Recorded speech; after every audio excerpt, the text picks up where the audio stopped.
Good morning. I'm Josh Raymer, the co-founder and CEO of DiversIQ, and I have with me here Ozzie from the Latino Corporate Directors Association. Let you introduce yourself really quickly. Great. Thank you, Josh. Thank you for having me. So my name is Ozzie Gromada Meza. I am LCDA's president and CEO. LCDA stands for Latino Corporate Directors Association. I always had to make sure that I say the full acronym. And we are a national nonprofit membership association that focuses on developing, supporting, and increasing Latino representation on corporate boards. So we'll dive a little bit more deeper into it, but just that should give you enough to let you know what we do day in and day out. And DiversIQ is a provider of human capital intelligence. We help stakeholders basically make better decisions by providing data and insights around human capital and DEI. And when I first started looking at diversity data, it was back in basically the summer of 2020, and there wasn't that much of it.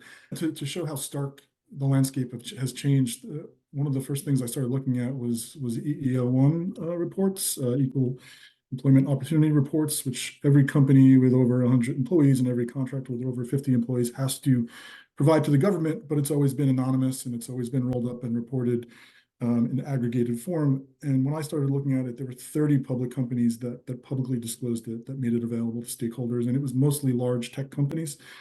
And now in the S&P 500, 400 out of the 500 make it public, so 80%. So, it went from basically 5% to 80% in just the last 4 years. So disclosure and transparency is the biggest thing we've seen change.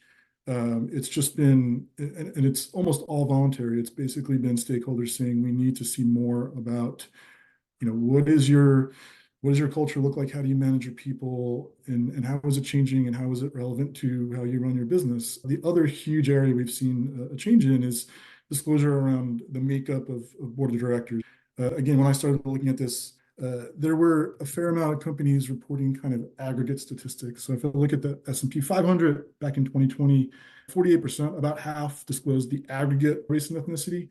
Only 7% said the specific races and ethnicities that were represented, and 18% specific, and 6% kind of broke out the, or 7% broke out the specific race and ethnicity for each individual director. Today, 99% disclose the aggregate race and ethnicity, and 46% actually disclose the specific individual race and ethnicity of each director.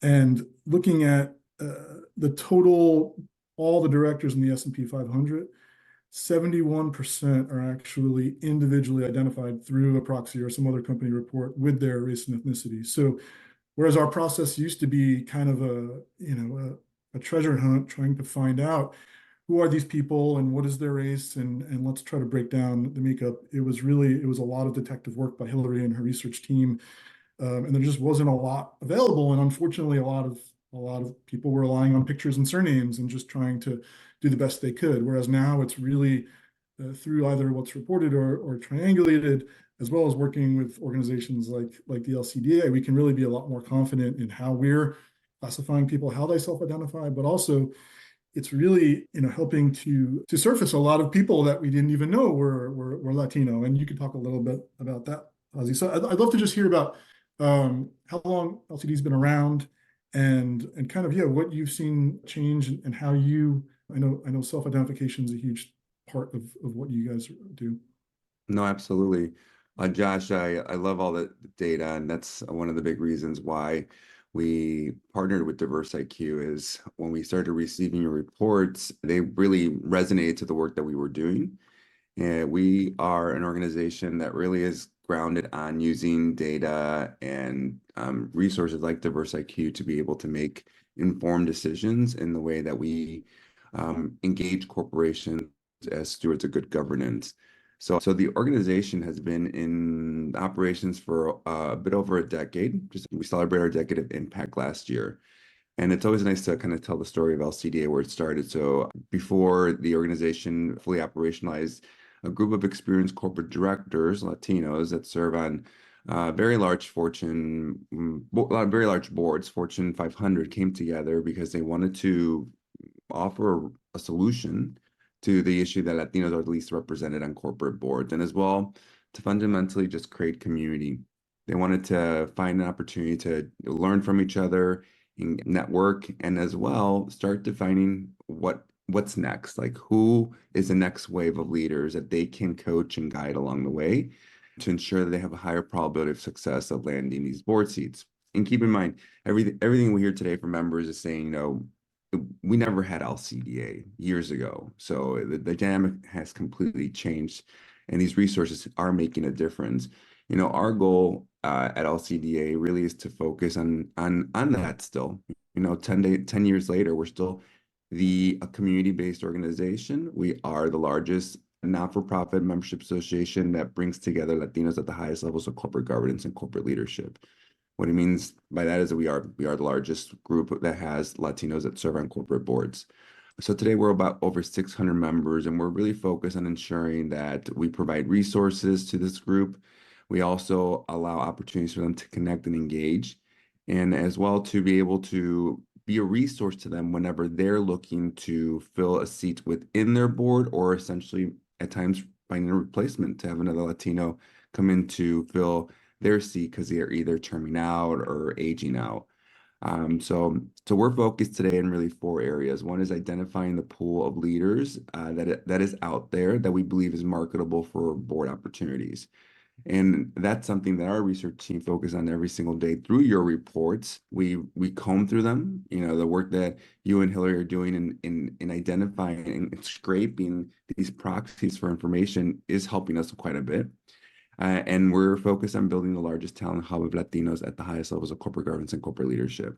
That then has allowed us to then grow the membership to now over 600 leaders, and we provide them the resources and tools. So we kind of say we're going to grow the supply of board proven leaders, and as well kind of build the next generation of leaders, because about 45% of our membership is what we consider next generation.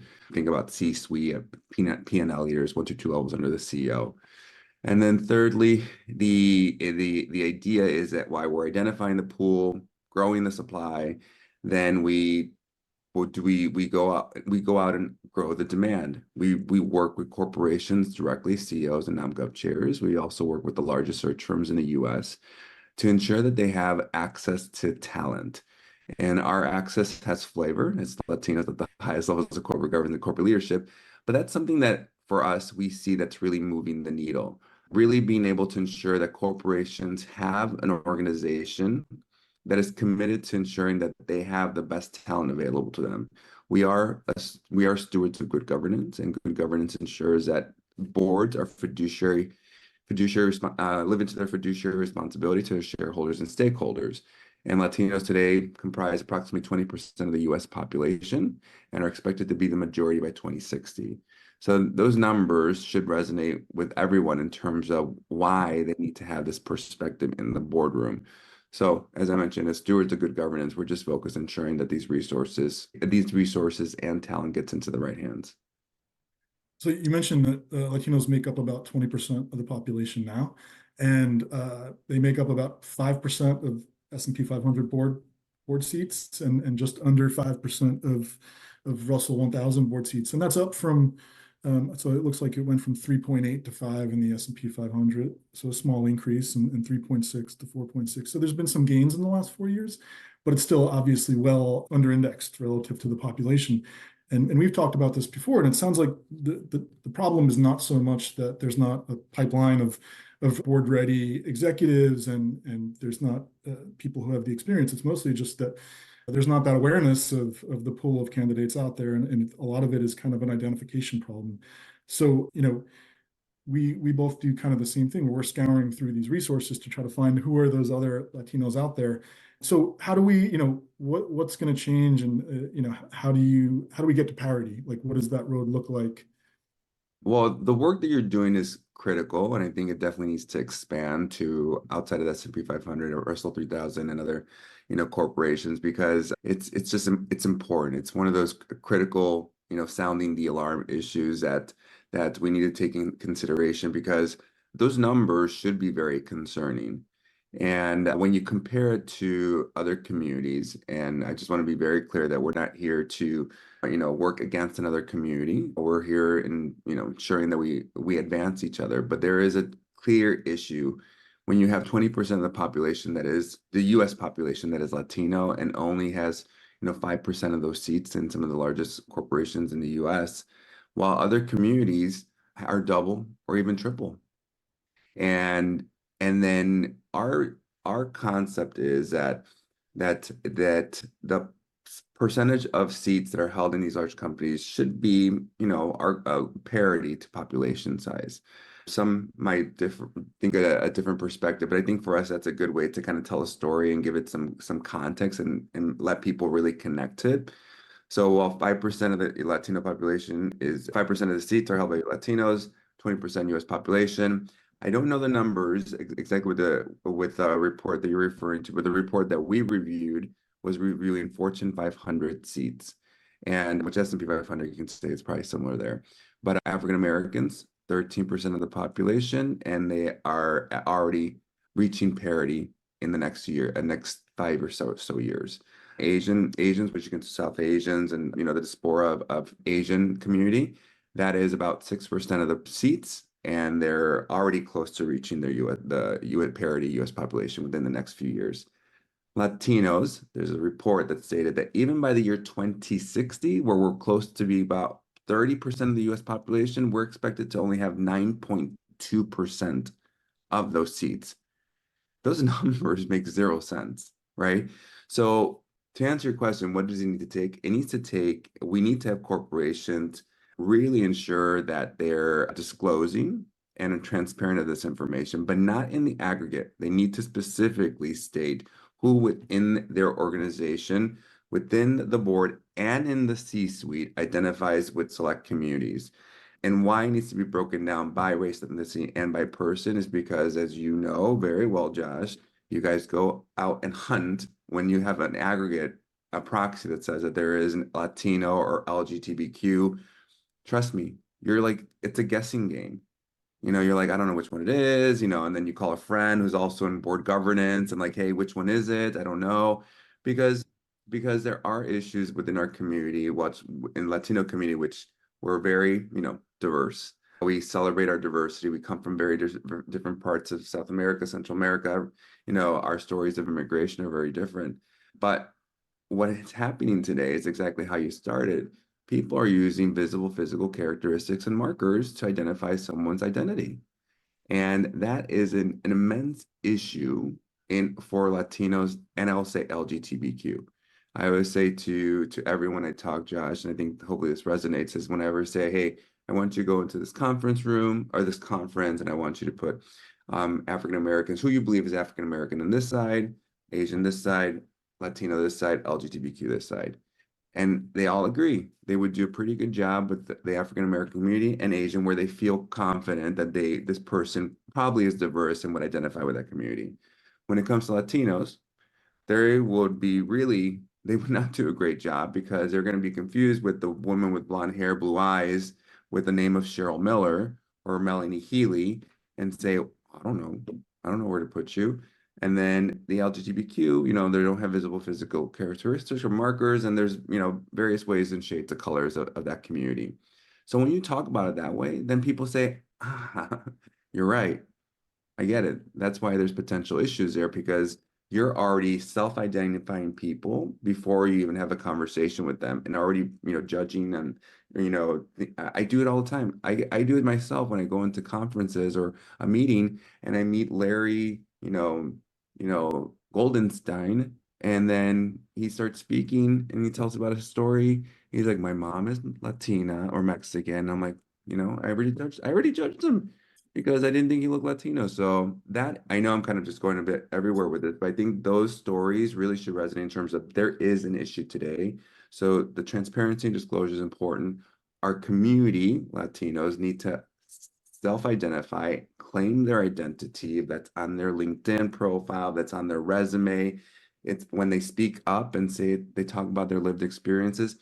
We need to, as a community, make sure we do that. And those around us just be just more alert and ask questions that will help kind of extract those lived experiences so that people can say, oh, well, oh, you weren't born here, or your parents immigrated. So there's a lot of things that we can do today to be able to kind of mitigate it, but diverse IQ and what you're doing is one piece of it. Yeah, I mean, I remember back 3 or 4 years ago, Hillary was digging through trying to make sure that she had the maiden names and the married names of all the women, and she would use obituaries of parents to try to find out where they were born. That's what we do that all the time. We do. But then there was a guy on a board I remember that his parents were both born in I think Cuba, but he identified as white because he was second generation, and that's how he identified. And so I think what's really interesting is a lot of boards still to this day don't even survey their own board members about their how they self-identify. And I think you've mentioned you reached out to a couple of boards and said, "Hey, do you know that you have two Latino members?" And they didn't even know. No, they didn't even know because, well, it depends on who you ask, right, within the organization. But we were talking to an individual within the HR group at an organization, and we celebrated. We're like, "Wow, did you know you actually have, two Latinos?" And they knew one of them. And my team member and the research team, we found out when we were doing this, searching through the proxies, and then we shared the person's name. They're like, "I never knew." I never knew. I'm like, yeah, just look at your proxy. You just shared a new one. So now these proxies are that are more complete. What I mean complete, but it's not in the aggregate, but really break down all those elements, are uncovering, great talent. And then there's other times, and you just shared an interesting story where there was a corporation where they said, "Oh, we have 4 Latinos on our board," and I'm like, "No, you have 3." Well, no, well, so and so. I'm like, well, did you check the proxy? Because that person doesn't check the box, right? So, good or bad, right? It starts a conversation, right? When it comes to when you have those data points, right? And it's kind of aha moments. And I think it starts a conversation that we need to have. And also it does inspire leaders within the organization. It could be an intern up to the C-suite to say, oh, there is someone on this board that identifies as me. And it changes the way people kind of see the organization, the way that they support the organization as employees. So there's a lot of great dynamics that can happen when people really understand who is at the highest levels of their organization. I just saw there was a draft rule. I guess it was almost a year ago now, where the OMB, the Office of Management and Budget, who's the one who decides the demographic categories that get used by all the Census Bureau and the Bureau of Labor Statistics. And the last time they updated the categories was 1999. And so the two big changes that they're thinking of making is one, breaking out Middle Eastern and North African as a separate category from white, and the other is there's this idea of ethnicity. So you're either Hispanic or non-Hispanic, and then there's the idea of race, and it's a lot gets lost in that. It's not disaggregated, so you can't really see. It's hard to see through these categories. But then they have this two or more races, which basically combines a lot of things. So they're basically gonna move the line for Hispanic or Latino to its own race, and then allow people to check as many boxes as they want.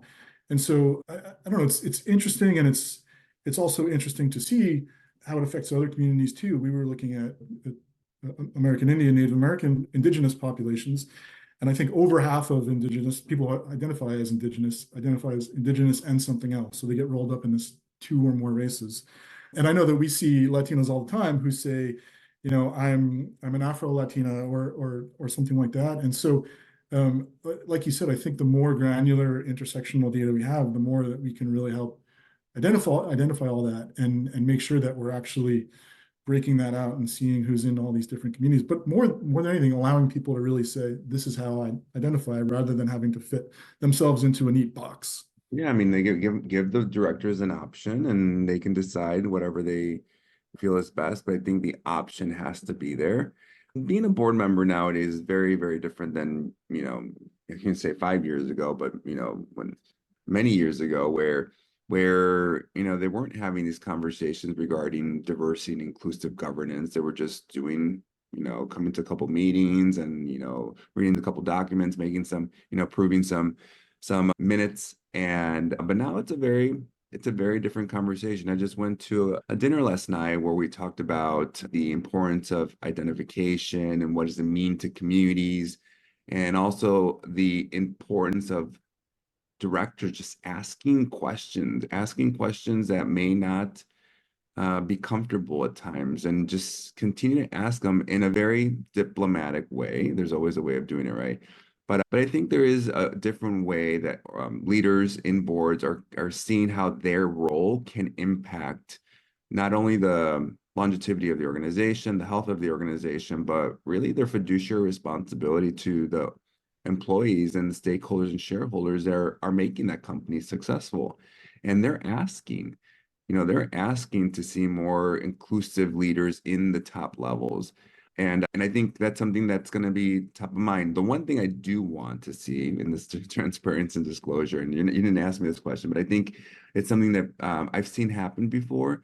I think the next evolution is, make the most beautiful proxy, making sure it's broken down in all the various ways, but also to make it easily accessible to your employees and shareholders and consumers, which I mean, just put it on your website. Put it on your website, not in the proxy, page, 50, put it on your website. And I have seen corporations do that. Not a lot, but I have seen it because that's something that we tell employees when we try to advise employees or just talk to employees, like, hey, have you seen your proxy? They're like, I don't even know where my proxy is. I don't know what you're talking about.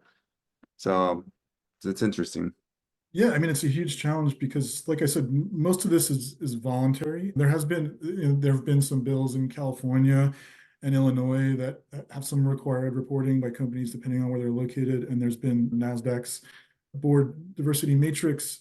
First of all of those bills or mandates are being challenged in court, and one of them was struck down in California. But I think for sure the ball is rolling downhill. I don't see companies backtracking, even if those bills are struck down or those mandates are struck down. But no, I think a lot of it's come from investors, but also stakeholders. Other stakeholders like employees have really driven a lot of these changes.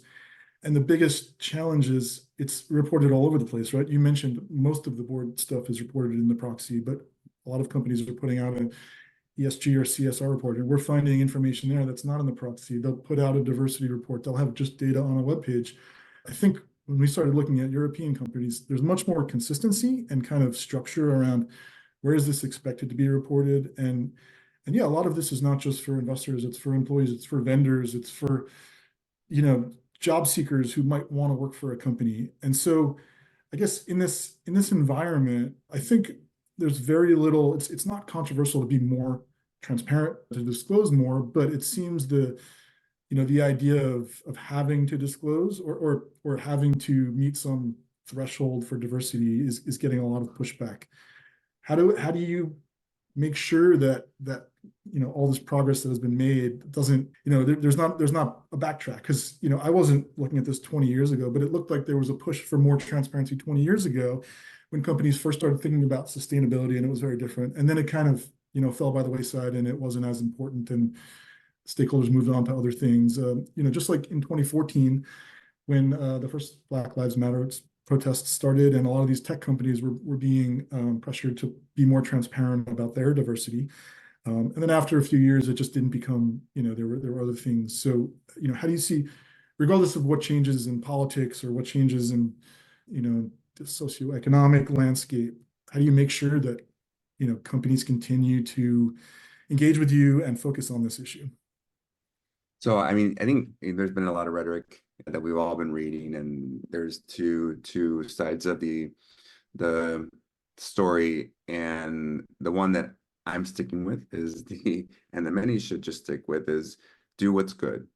Just continue to do what's good for you, the organization, the people, once again, that make you successful, and just continue to listen. I mean, it's a power struggle right now. It's just who is more talking the loudest and who is just creating, more the biggest controversy. I think it's wrong for us to stop and start thinking about new ways of saying diversity and inclusion. There's like, should we not say diversity? Should we not say equity? Should we not? I'm like, call it whatever you want to call it. You're still going to do DEI or FEG or whatever term you want to call it. You're still going to call it, just call it a different name, or don't even call it at all. Anything. And just, so we're still going to continue to do this work. for us, I'm a strong believer that no one's going to say no to good talent. No one, you know, and that's why I believe we've been successful as an organization as a talent solution and talent resource, because we go to corporations to have a conversation with them. We do talk about being good stewards of good governance and what our role is as a non-for-profit, but we lead with talent.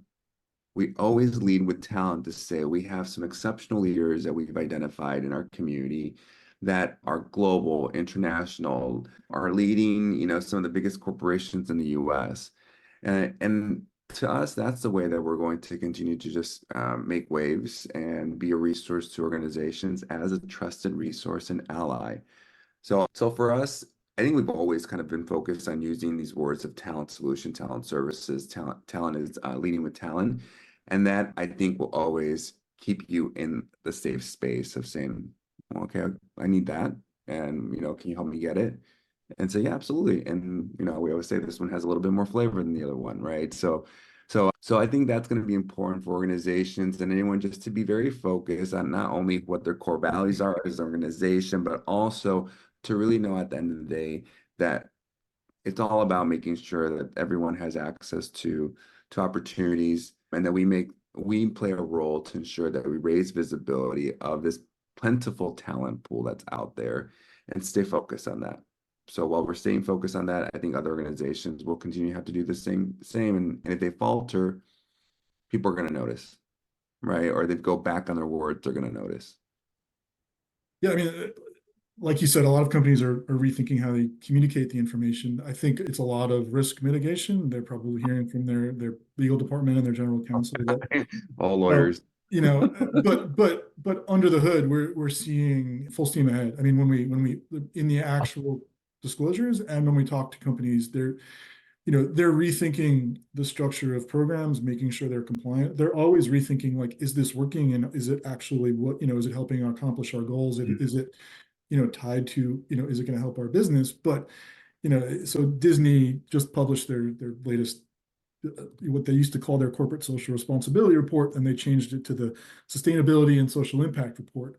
But in terms of the Same information thing. in terms of the information they're reporting, they actually just, they reported a few metrics that they didn't report last year. They're actually getting more transparent. For John Deere, the same thing. They used to call it their sustainability report, and now it's their business impact report. But we're not seeing companies kind of remove, they continue to report the same or more information than last year. And, we're also tracking goals companies are setting. We're seeing very few companies, remove those specific goals they're setting around gender and race. They're just calling it something else. I mean, it's the same thing, right? So now it's more work for the CSR team or whatever, or the marketing team to come up with some new fancy, name, or just, simplify and call it, tie it back to business. I will say, Josh, one thing that I think is good right now is that this is requiring organizations to review their policies, to review their programs, as you mentioned, scholarships that they give. And I think it's good or bad. I think right now, for me, it's the idea that, and I heard this from a leading inclusive lawyer who focuses in this area, specifically just monitoring and ensuring that they're advising corporations on how to see these programs.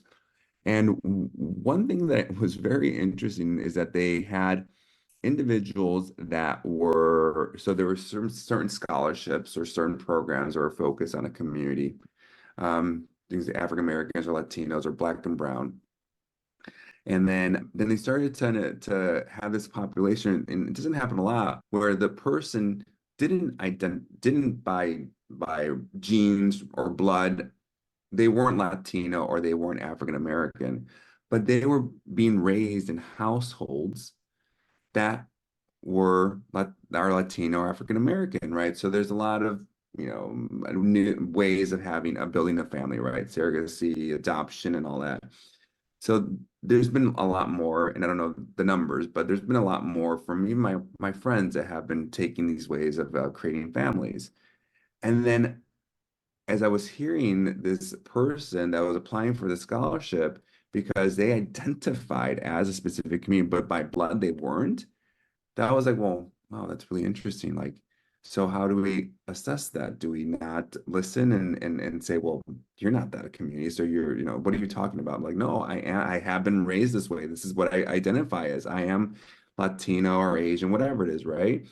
So I think there is something good in this right now that we're kind of stepping back a bit, some organizations, and trying to really figure out if this program or if this internship really, if it could be better, if it could be more, truly inclusive to now kind of live into this more modern day that we live in of identification and how families are built. So I do believe that there's some good in us kind of just pausing for a second and kind of just scanning, this identification. Well, why I strongly believe it, because there are been many communities, the Latino story, the Hispanic Latino story, where you have communities that were, families that were born and raised in China or in, Germany that migrate to Venezuela and Argentina, and then their kids are being born in Venezuela and Argentina.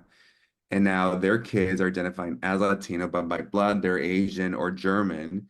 I mean, there's all these stories that you can start listening to and saying, then you ask yourself, well, are they really Latino? Are they really this? And I think that's one thing that we just need to stop asking, just quantifying someone's, ethnicity, because I think that's definitely going to work against us. And now these stories are coming up that I really think that we need to listen to say, are we really being inclusive? Should we modernize our approach at the end of the day?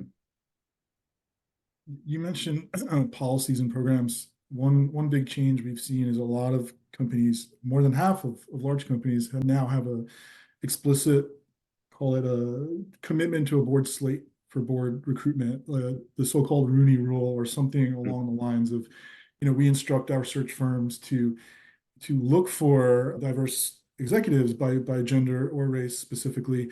And whether they call it the Rooney Rule, it's something like basically ensuring that the slate is diverse and that at least a couple of candidates are diverse, so that it's not, so that they're.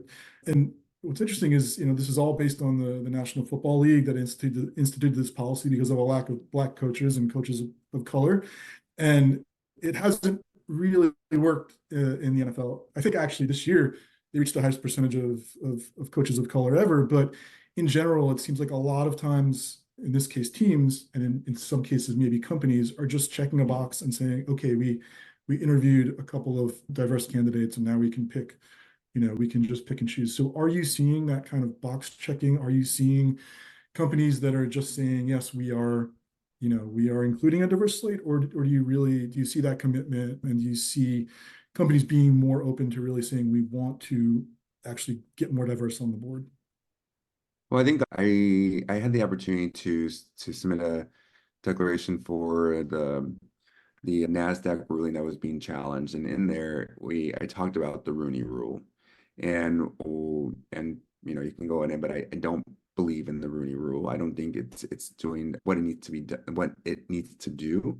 Because even if you look at the Rooney Rule, it doesn't really break down what we know how that pipeline is created. There has to be some diversity in there, women, and then you can consider women as white women as part of that category. Or so I think there's flaws in the Rooney Rule. And when I've worked in corporations before where they institute it, it's crap. It's crap. I mean, it's not really always executed, and you have to have really good leaders in these organizations to ensure that that those slates really are living into the Rooney Rule. And they're not, not all of them are. They'll prioritize which ones they want to have, the Rooney Rule. Now, I think that there is some of it that can be kind of saved or leveraged, but I think organizations that have the mentality of the Rooney Rule also need to have and I learned this equitable recruiting best practices or equitable sourcing best practices. So what I mean by that is ensuring that these organizations, boards, are being very clear as to where they're hunting for this talent, how they're hunting for the talent. So if you have this Rooney Rule, if that's what you're going to do, and you combine it to say, okay, we are going to be partnering up with LCDA or this organization or that organization, and or we're committed to work with a search firm that is partners with these select organizations because we know they have access to talent or have more visibility to a pool of a community that will be impactful for us. I think if you think about the Rooney Rule and combine it with something like that, where it's okay, now tell me how are you going to find these folks? Then I think there is something that we can work with there because on its own, I think it's just not working. And many would agree on that as well. Now, and when it comes to corporations and the NFL, that's maybe a different story. But even then, they'll say that even then it's not working, right? So it just depends on who you're asking. But if you're asking me from a business perspective, I think there's a lot of room for improvement. Now, the tokenism. So, it's very interesting. We have a couple of viewpoints in our community, and that is not only Latino, I think in other communities as well, where one is not enough. One Latino or one person of color or one person LGBTQ is not enough in a boardroom.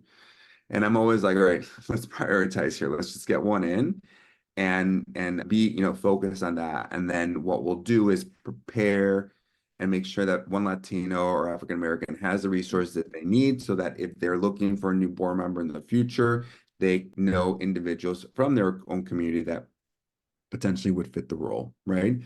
But last night I went to once again this conversation and they brought something up that was really interesting regarding tokenism, which is when you work with corporation or there's a corporation that has a Latino, an African American, or a woman, and they've always had a woman, an African American, or a Latino for years, the one.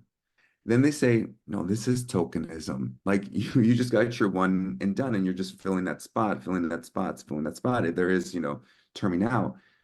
That is, after a while, I think people are seeing that to be tokenism when you just have that one person with that viewpoint in that room. So after listening to that, I think now I have a different mindset that maybe I do see organizations really living into that tokenism if they're not able to kind of refresh their board to really kind of bring in these communities into more than just one and check the box because people are seeing that as a possibility right now. And I think there are many organizations that are checking the box, not confidentially, I won't tell you the person's name, but there's times where board members will go to their first board meeting, their second, their third, they've gone through a year, and then the NomGov chair is ready to fill a new board seat. And they'll go around the room and just say, hey, who do you know? Diversity is not a factor this time. And they're like, what? So it was last time, right? And that's why I got on the board because you built a pipeline. But this time, it's not a priority, or even just making the statement that diversity is not a factor is complete BS. Because those in the room then feel like, okay, then I am checking the box, right? So I think it's something whoever is listening to here, if you're a NomGov chair, those kind of way of thinking or just making statements that way will affect the culture of the board, will affect how people see themselves and their value in that boardroom. But I've heard those stories one too many, and many are just asking, well, I know I bring value here, but am I really just checking the box? So I think there's different ways to thinking of it. So some will say yes, some will say no. So the two bills in California, the first required California-based public companies to have at least, it goes have at least two women on their board by a certain date and then have at least three, depending on their size. It was setting a mandate for how many women. And I believe that was the one that was struck down, right? And then there was a follow-up bill that required a more stringent mandate, which was a percentage or number of underrepresented communities. And like you said, that could be a woman, that could be a racial or ethnic minority, or it could be an LGBT member. So it could be a white woman, it could be a gay man. And like you said, it's a zero-sum game and it's not a competition, but a lot of companies were rushing to meet that mandate, right? To make sure that they had the required number of people on the board by a certain date. And it seems like, the progress has kind of stagnated. So it does seem like, whether it was explicitly, okay, we're going to look for diverse members, we're going to hit this threshold, and then we're not going to consider diversity anymore, or what have you. And even though the bill was struck down, I do believe that it forced companies to really look inward and say, okay, we need to do something. An easy example to point out was a bunch of the energy companies in Texas and Oklahoma, which was almost all older white men who now were forced to say, okay, we need to start diversifying a little bit. And now with the NASDAQ board diversity mandate, for right now it's disclosure, but companies are supposed to start explaining if they don't, hit the required threshold, and that's what's being challenged. How do you feel about these mandates and requiring companies to hit a certain threshold versus just engaging with them, letting them know why it's important, being transparent about the makeup of their board, and then kind of letting the market, help make that, match the population and get to parity? So as an organization, we are very adamant that we don't believe that mandates are the way of getting things done. And that's something that our community really believes in, because they don't want to, once again, feel like they are checking a box. So we are very focused on the latter, which is just making sure that organizations have access to resource. Do I believe they're beneficial or make change? Yes, absolutely. I mean, we saw you saw what happened in California, where there was way more women and way more people of color that were being appointed to boards, and it never would have happened, or it would have happened. It would have been years for us to see any level of impact. We launched a study in California to monitor those two bills and to really see how it was creating impact in various communities. And to our dismay, of course, Latinos weren't seeing the same level of impact in a state where we're almost 40% of the population, right? It's like mind blowing. So I already told you why we have those issues there. But I do believe that they create a conversation. They make people kind of rethink, and also it does get leaders in these various communities into these spaces. And I think through them, change will happen, right? They won't get another person part of their community maybe the next year, but they're building their brand, they're affecting their board culture, and eventually they'll be able to, help influence the composition of that board. So I believe the mandates did what they needed to do. I don't think they're going to come back, because even the NASDAQ thing is not technically a mandate, and that's how they're advancing it. It's you have to say why, and I strongly believe that, because that's where it lines to what I said earlier about, okay, what are the equitable sourcing best practices that you're using? You can't say, if you say, oh, and I'm going to be monitoring this. If they say, oh, we reached out to, all these community associations, like whatever they write up, I don't know what it's going to look like. And I'm going to call BS, because I never got a call. We never got a call to help source and, identify our pipeline. So it's going to be very interesting to see how these explanations come about. But I do not believe, I don't envision them coming back as a tool and a resource. I now believe that what's smarter for us to do is to ensure that we are partnering up with the right organizations to help influence the pipeline. So we do have a partnership with NASDAQ. We are considered one of their diversity partners. We also have a partnership with New York Stock Exchange, where we're helping them ensure that their database or their resources have a more diverse pipeline, more Latinos in there, and many other organizations that we work with directly to just be that talent solution to them for a specific community. So I think that is going to be the way that we're going to continue to move the needle. It has in the past. At this point, there isn't anybody that's required to put anything on their board besides a NASDAQ explanation. And we're still busy. We're still getting interest from organizations that are interested in having a conversation with us on how we can be a resource. I will say, though, that we are out there reaching out to them when they're not just coming on and knocking on our door. We, as an organization, as a commitment to our community, we are reaching out to corporations that do not have a Latino perspective on their boardroom, to ensure that they have a resource and a solution to really be, once again, good stewards to good governance. But I think that's what has worked in the past, and I think that's going to continue to work. But last thing I'll say there is while we've had conversations with many organizations, many boards, the one thing they want two things. They want to build a relationship, and they want to trust you. And if we can be that trusted resource to the organization and say, hey, we're just here to ensure that you have access to exceptional talent. Let us be that leader, or that support to you. That is an ingredient for a long-term relationship and just a very an opportunity for us to really build a system or a framework that is beneficial, but not in a tone of being egregious and being down someone's throat to say this is why you need to have this is why you need to have someone of this community and you need to have it tomorrow. That's not working, and that's not the approach that we take. And you're not just you don't just push for transparency. You practice what you preach. On your website. You have the list. You have your directory public, and you have a tracker which shows every company and how many Latinos are on the boards and which companies don't. And you're not trying to shame them. You're providing a benchmark, and it's accessible to everyone, right? Yeah. So yeah, you're right. We on our website, if anybody wants to go, I encourage everyone to go to it, LatinoCorporateDirectors.org. We have our member directory there. We have over 600 members today that are part of the organization. You can search it by name, location, functional expertise. I mean, we're not gatekeepers of talent. And that's something that is very important to us because while we want to have our hands in everything and be create these confidential lists to support these organizations or promote the opportunity, we also know that we can't be everywhere. So that's why that member directory exists, because we do know that there are boutique search firms and just individuals like myself. And the way that I found LCDA was through coming across their organization on Google, and they had a member directory, and I said, "Wow, this is the holy grail." And that's actually the first conversation I had with the organization. I'm like, "Help me understand how this all works. Is there more of these folks, hiding somewhere?"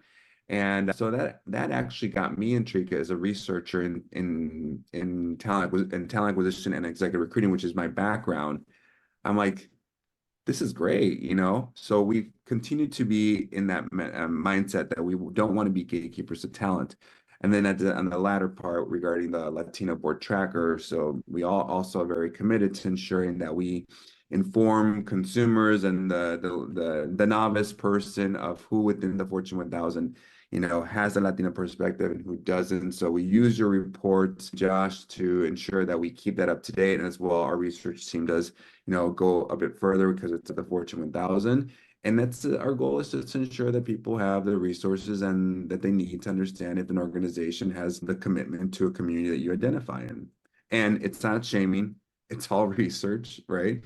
And someone can't say, well, we've had corporations like, well, that is shaming us. I'm like, no, it's not. It's data. It's there. Or if you want to, get on the good list and get a Latino, then everything's fine. Yeah, and I know that Hillary and her team reach out to your team all the time to basically make sure that we have accurate information. And when I first started looking at this, the only way to know is I would check Latino Leaders Magazine, Hispanic Executive Magazine, or any of these people listed. But otherwise, like you mentioned, it was really, okay, this surname, and then we'd have to check, is this person married, and what's their maiden name, and then can we find any other information? But no, like I said, we're at over 70% of each individual at large companies. We explicitly know how they self-identify, and our goal is to get to 100%.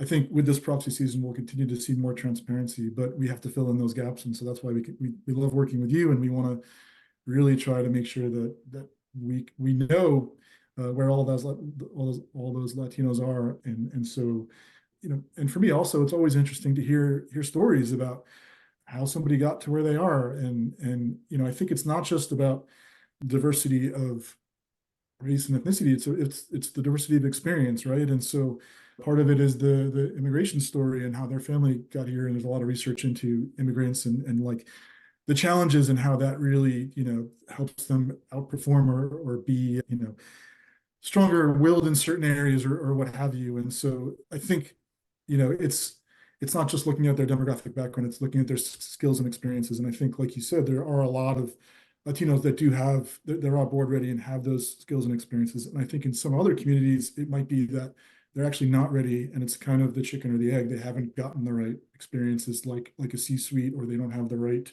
expertise in certain areas. And for some of those organizations, it's more about building the pipeline, giving them that training or those experiences. So it's interesting to see the different communities and the challenges and the opportunities they have and how they're working on those. Yeah, I mean, we do have a board readiness program at the Latino Corporate Directors Association where we're focusing on ensuring that those who we believe have highly marketable profiles have the resources. I think that's something that is important. At the end of the day, Josh, people are not going to get on a board just because, they have for no reason. They have to be the best in that pipeline that they sourced. So it's an, for us to ensure that we build and make this community just better directors, better governance leaders, and better aspiring, leaders by ensuring that they have the resources and the coaching and just the mentorship. I think it's going to completely change the game. But I will say the last thing regarding kind of this pipeline, this community, as I mentioned, and we talked about, there are many in our community that don't visibly look Latino or on their profile say they're Latino. And it's not that they don't identify, they just, I think for years people haven't been using, they're putting their race and ethnicity or they're on LinkedIn. It's something that's been a bit more, we see more of it now. So I strongly believe that the Latino community, the senior executives in the Latino community are untapped, meaning there's so many that are just not getting these hits from recruiters or from boards. Not that they don't have the right profile, they have the right profile, but they're being put in pile B, saying, oh, well, this search is diverse, or, we want to make sure it's a diverse profile. And, but we don't know what they are. They're just probably a cisgender white person, right? Or whatever it is, right? So they go in pile B, so then no one ever taps them. No one ever taps them. And if we've tested this out when we take someone and we start promoting them into our network of board influencers, and they're like, where has this person hiding? Where have they been? I'm like, they haven't been hiding. You just don't know how to get a hold of them, or you never knew that they identified in or had a diverse kind of mindset, whatever you want to call it. But yeah, I think it's smart for organizations to leverage your resources to really have a better understanding of what is considered best practice when it comes to transparency and disclosure. I love the data points you've provided and the thought you have around it, and as well to work with organizations like LCDA that are here to be a resource to them to ensuring that they have access to talent. I mean, that's the only way that we have to do it, and I love working with you all.